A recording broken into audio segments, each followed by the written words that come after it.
Los bulos son el instrumento que tienen muchos para difamar, para hundir reputaciones, pero también para llegar al poder. Y lo hemos visto con Trump, lo hemos visto con Milei, lo hemos visto con muchos líderes en la ultraderecha, y es el riesgo que estamos teniendo ahora en nuestro país, con una serie de personajillos que pululan en el entorno de partidos como el PP y Vox, sacando dinero de sus gobiernos autonómicos y municipales para que financien sus pseudomedios y sus campañas, sus cruzadas contra la izquierda, según dicen ellos, y estos personajes son muy peligrosos.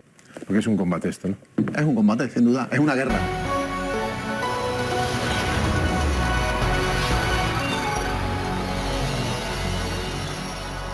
Bienvenido, Rubén, buenas noches. Muchas gracias. Pero antes de este decreto, digamos que va a sacar el gobierno, de lo que has podido leer, ¿te suena bien la música, la partitura? ¿Cómo lo ves? Sí, es un pequeño paso en la lucha contra la desinformación, es un pequeño paso pero acertado. Está bien que la ley orgánica del derecho de rectificación, que data del año 84, se modifique para que ahora gente que a veces tiene más capacidad de influencia que un medio de comunicación tradicional, que a lo mejor un digital de internet, pues por una red social, cuando lanza un bulo o una información incorrecta, inexacta, pues pueda ser obligado por el afectado a que tenga que publicar la rectificación, y que si no lo hace pueda ir a los tribunales sin coste, porque el derecho de rectificación no te obliga a contratar abogado y procurador, y por lo tanto digamos que es algo a lo que pueden acceder el común de los mortales. No hay que tener una gran capital para poder ir a juicio con ello, y eso posiblemente le provoque que se lo piensen dos veces a más de uno antes de lanzar algún tipo de difamación en redes. El umbral son 100.000, está en estudio.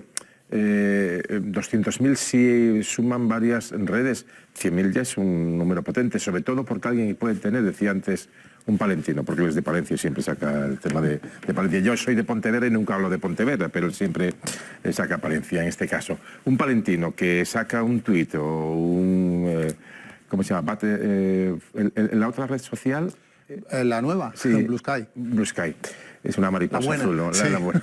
Yo no digo nada. O la menos mala. Esto saca con 20.000 seguidores, el umbral está en 100.000, no le afectaría la medida. Lo que pasa es que en cadena, 2 o 3 o 4 o 5 pueden llegar no a los 100.000, a los 200.000 o al millón de seguidores. Sí. Entonces, esto del umbral se podría matizar, porque ahora, claro, los partidos, imagino que al ser un decreto pueden introducir enmiendas. Pues le hemos estado dando bastantes vueltas hoy en Facua y todavía no tenemos una posición clara, porque, a ver, es cierto que hay gente que tiene 1 millón de seguidores o varios millones de seguidores sumados en varias redes, eso está claro que les afecta. Pero puede haber un tipo con 50 seguidores, con su nombre y apellidos en Twitter, que lanza de repente un mensaje que se hace viral porque les interesa, pues, a determinados ultras darles difusión.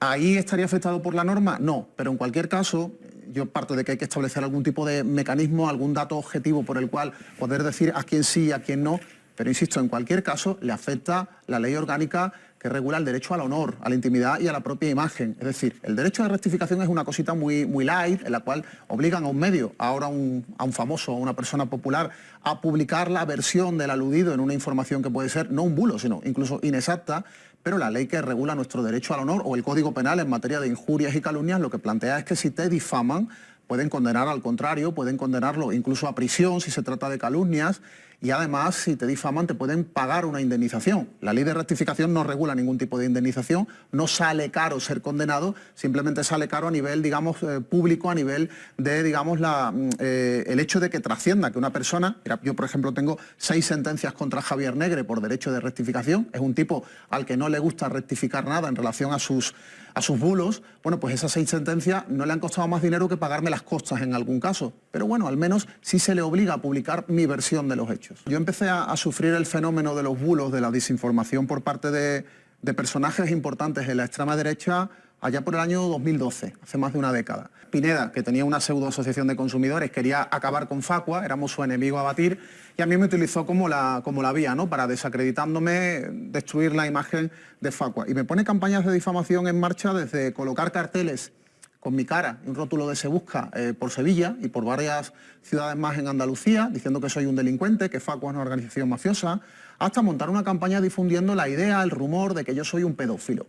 Luego hay otra gente que ha sembrado el rumor de que soy un pederasta, como ha ocurrido con Vito Quiles, que está ahora imputado por injurias y calumnias contra mí.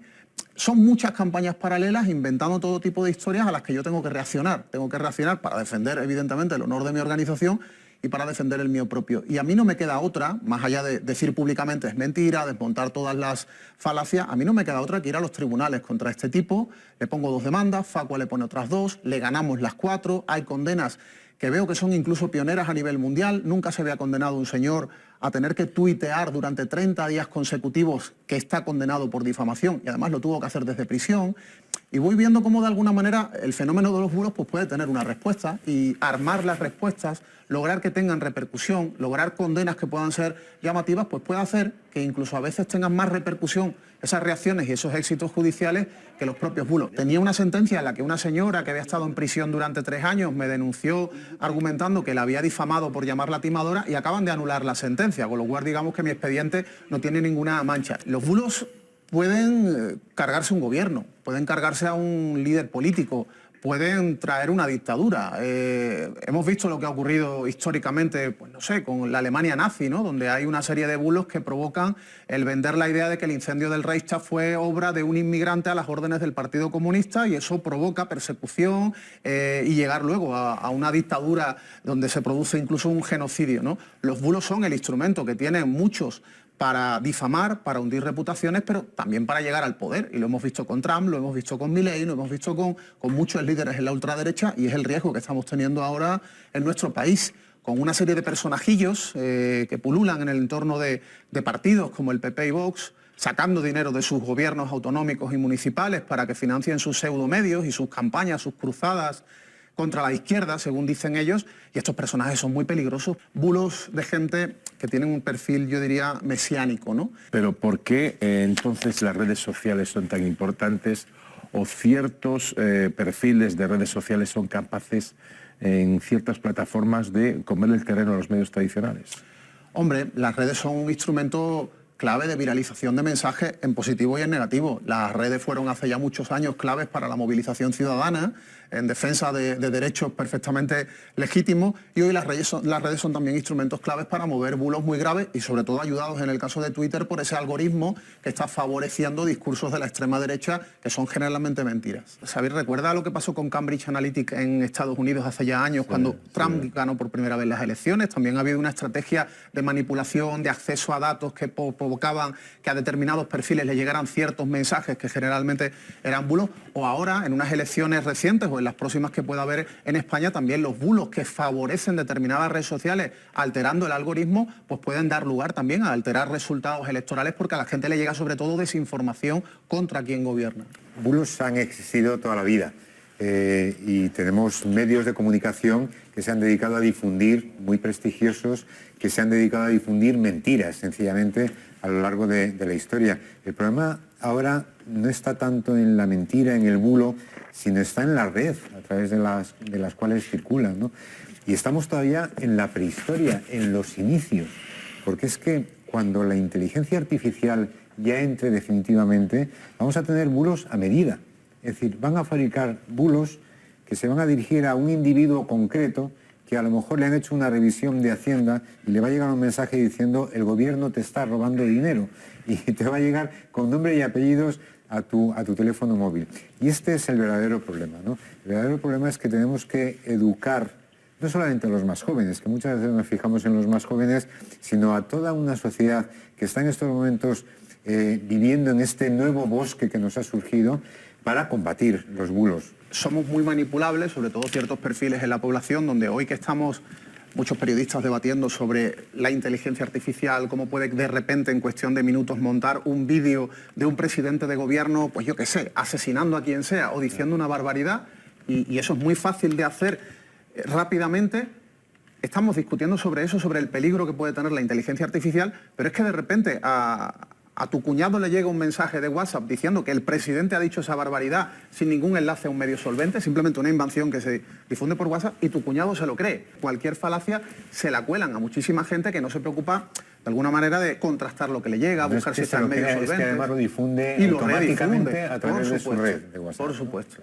Las redes sociales, la comunicación a través de esa vía va a una velocidad y tiene un desarrollo que la legislación y toda la parte judicial aún no ha ido tan rápido, no ha avanzado tanto. Entonces creo que ahí es donde habría que poner quizá más el acelerador para poder igualarlo, ¿no? Para que un delito en este caso una calumnia, una injuria que se comete a través de ese vehículo, tenga la misma consecuencia que si se cometiera en el mundo real. Yo ¿no? creo que ahí, manera. fíjate, más que la necesidad de reformar la legislación, que sin duda puede haber elementos interesantes, creo que es importante el papel de jueces y fiscales, que se formen y que se reciclen en cuanto al impacto que pueden tener determinadas campañas de difamación en redes. Los jueces a veces pues tienen un criterio un tanto peculiar. Yo llegué a tener una sentencia, esa primera contra Luis Pineda, donde el abogado se inventó que yo era parte de culpable por lo que me decía Pineda. Porque si yo le hubiera dado un botón mágico que tiene Twitter, que es el de bloquear, eso hubiera impedido que Pineda me hubiera vuelto a mencionar nunca más. Eso el abogado de este señor se la coló al juez, se la coló al fiscal, y cuando recurrimos en la audiencia provincial, a otros 3 jueces se la colaron de nuevo. Se creyeron que Twitter tenía un botón mágico que paralizaba la posibilidad de decir Rubén Sánchez es. También hace falta formación por parte de los jueces en ese sentido, en cómo funcionan las redes sociales. Yo creo que no todo es reformar la ley, porque por mucho que se reforman las leyes, al final son los jueces los que tienen la decisión. Yo tengo una reflexión personal sobre esto de los bulos, a ver cómo lo ves tú, Rubén. Creo que a veces somos naïfs pensando que todo el mundo quiere saber la verdad de las cosas. Es decir, me explico. Seguramente la mayoría de gente no quiere consumir un bulo, pero también estamos viendo cómo hay gente que retuitea, publica, comparte cosas que seguramente sabe que no son ciertas, pero está reafirmando un imaginario de las cosas. Estamos en un momento social donde la gente milita más en opiniones que en los hechos.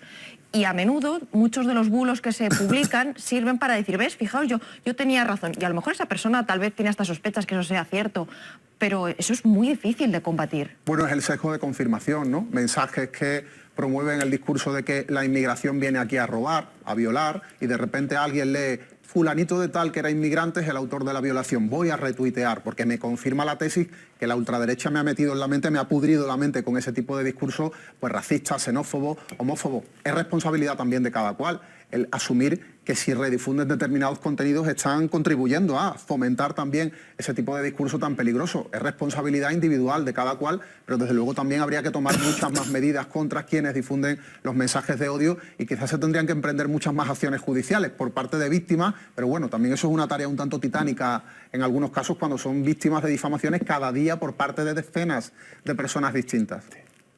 Porque es un combate esto, ¿no? Es un combate, sin duda, es una guerra. Pues que lo ganes. Muchas gracias.